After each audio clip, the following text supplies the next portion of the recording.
Daniel Weinstock, ex de la commission Bouchard-Taylor, professeur de philosophie. Comité conseil Comité conseil. Oui, mais on vous voyait beaucoup, hein, entre autres avec Charles Stella, dont vous êtes disciple avoué. Oui. Enfin, s'il y a un aveu à faire de ce côté-là. Oui.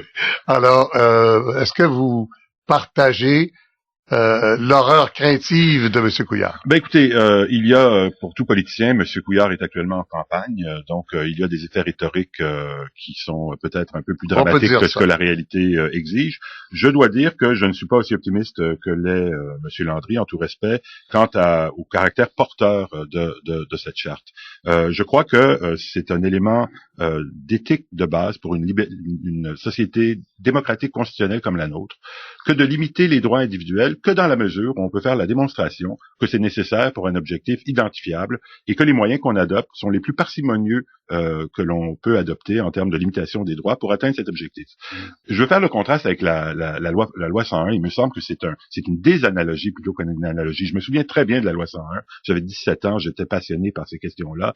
Écoutez, le gouvernement de l'époque, M. Landry est bien placé pour le savoir, déposait étude sur étude. Les chiffres étaient là. Le danger pour la langue française était quantifiable. Ce n'était pas une impression, ce n'était pas un malaise. Il y avait des chiffres. Puisque vous en parlez, vous mentionnez mon nom, on a traité Camille Lorrain de nazi.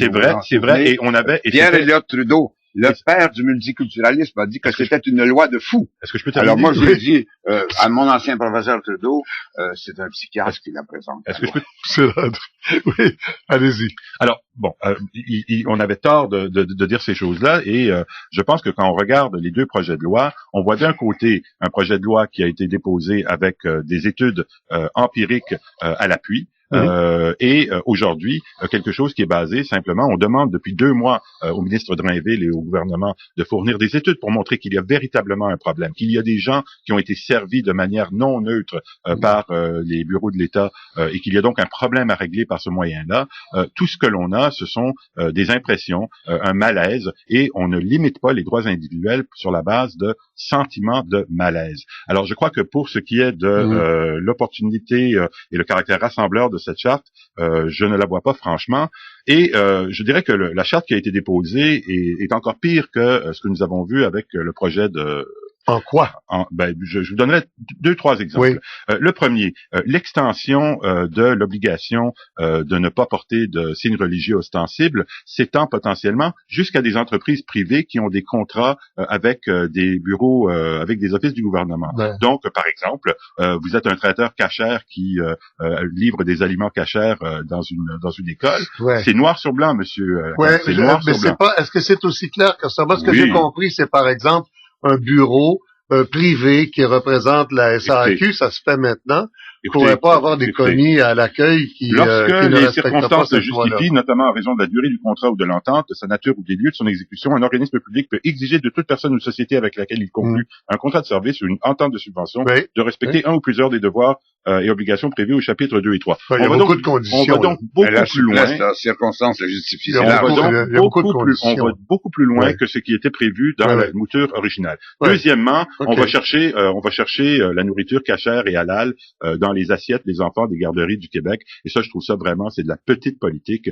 Je vois pas à quel endroit c'est clair ça. Écoutez, qu'une activité ou une pratique répétée qui tire son origine d'un précepte religieux, notamment en matière alimentaire, ne peut être autorisée si elle a pour but, par des propos ou des gestes, d'amener l'enfant à faire l'apprentissage de ce précepte. Bon, ça peut être interprété de toutes sortes de manières, Monsieur Lacombe. Mais la porte est ouverte. Si l'alimentation devient l'occasion d'un enseignement religieux, c'est ce qu'on comprend, non? La porte est ouverte. Écoutez, il y a un côté dont on pourrait parler, je pense que M. Pelletier est beaucoup mieux placé que moi pour en parler, c'est le caractère extrêmement vague. On voulait apporter de la clarté et on ne fait que, article après article, apporter encore plus de confusion. Le troisième exemple que je donnerais, c'est que, venu de nulle part, la dimension patrimoniale devient une clause interprétative des droits et libertés inscrits dans la Charte des droits et libertés du Québec, au même titre que l'égalité homme-femme et la laïcité. On parle beaucoup de l'égalité homme-femme et de la laïcité, mais on parle moins du fait que, subrepticement, dans ce projet de loi, la dimension patrimoniale a aussi été glissée, ce qui, encore une fois, ouvre la porte, pas nécessairement,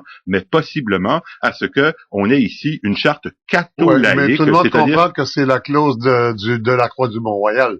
Ben, tout le monde comprend, Monsieur Lacombe. Les juristes ne rentrent pas dans la tête du législateur. Ils ont un texte devant les yeux. Ah, c'est une bonne question pour Benoît Pelletier. Et l'interprétation me semble possiblement inclure le fait que, par exemple, on traite très différemment les croix qui pendent au cou des fonctionnaires catholiques et les autres signes religieux des autres religions, ce qui confirme les craintes de gens comme moi qui ont dit que depuis le début, on a ici un document et un projet qui est catho-laïque plutôt que laïque. Vous n'êtes pas rassuré par la précision, là, marquant ostensiblement par son caractère démonstratif, visiblement, c'est pas une bague ou un symbole, un croissant dans le cou ou quelque chose comme ça, là, c'est clair. Ben, écoutez, il se trouve que, comme par hasard, les religions qui ont des signes qui sont un peu plus voyants en termes de taille sont les religions qui font l'objet des controverses. On parle des Juifs, on parle des Sikhs et on parle surtout, M. Parizeau l'a bien dit, on ne serait pas là en train de faire toute cette discussion s'il n'y avait pas le hijab. Et donc, c'est comme un hasard que le critère qu'on choisit met d'un côté les symboles de la religion majoritaire et de l'autre les symboles des minorités. C'est un document qui a énormément de relents catho-laïques plutôt que clairement laïque. Louise Baudouin, avec qui je discutais l'autre jour, me disait que elle, ostensiblement, la petite exception faite pour les symboles religieux catholiques, elle ôterait ça. C'est une position cohérente que je ne partage pas, mais elle a la vertu d'être cohérente. Ce document n'a rien de cela. Alors, on va aller à notre juriste, puisqu'on a déjà évoqué votre nom souvent. Vous n'avez pas vu cette ouverture-là du ministre, vous? Si, je l'ai entendu comme tout le monde. Et effectivement, je crois qu'il y aura des compromis. Je suis tout à fait d'accord avec M. Landry pour dire que quand on met dans le même panier, mais je crois que sont mis dans le même panier beaucoup de gens qui n'ont pas d'affaires dans le même panier dans le projet de loi actuel. Et si on va vers un assouplissement qui dirait que, écoutez, vous faire servir par quelqu'un qui porte une kippa lorsque vous allez à la Société des alcools, ça ne va pas faire de vous, là, vous n'allez pas subir une pression prosélytique problématique, on va dans le bon sens. Mais moi, je répète la même question. Mais si on prend cet argument-là, c'est le contraire pour les enseignants.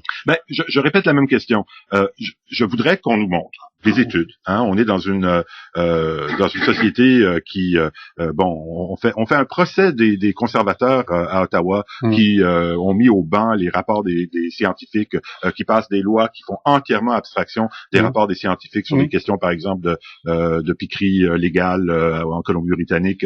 On dit, la Cour suprême a dit, écoutez, les Canadiens ont le droit d'être servis par leurs gouvernants par des lois qui sont basées sur des études, pas juste sur des impressions, pas juste sur des sentiments de malaise. Alors moi, je voudrais qu'on me montre des études qui montrent que l'effet prosélytique allégué par le gouvernement se manifeste véritablement lorsque un enseignant porte un voile. Écoutez, je vais vous donner un exemple. Moi, ma fille fréquente une école publique francophone à Montréal, et lorsque je parlais de cette question avec ma conjointe, ma fille qui a 9 ans et qui est assez allumée, qui a une femme qui fait le déjeuner là à l'école, qui porte un voile, m'a regardé avec des grands yeux et m'a dit « Ah, c'est pour ça qu'elle porte le voile ?» Elle avait aucune idée que la raison pour laquelle cette dame portait un voile, c'est pour des motifs religieux. Alors pour l'effet prosélytique, on repassera. Donc je voudrais qu'on montre des études. Je suis prêt à les regarder. Vous savez, je suis quelqu'un pour qui l'empirique a de l'importance. Sur cette question-là, Benoît Pelletier,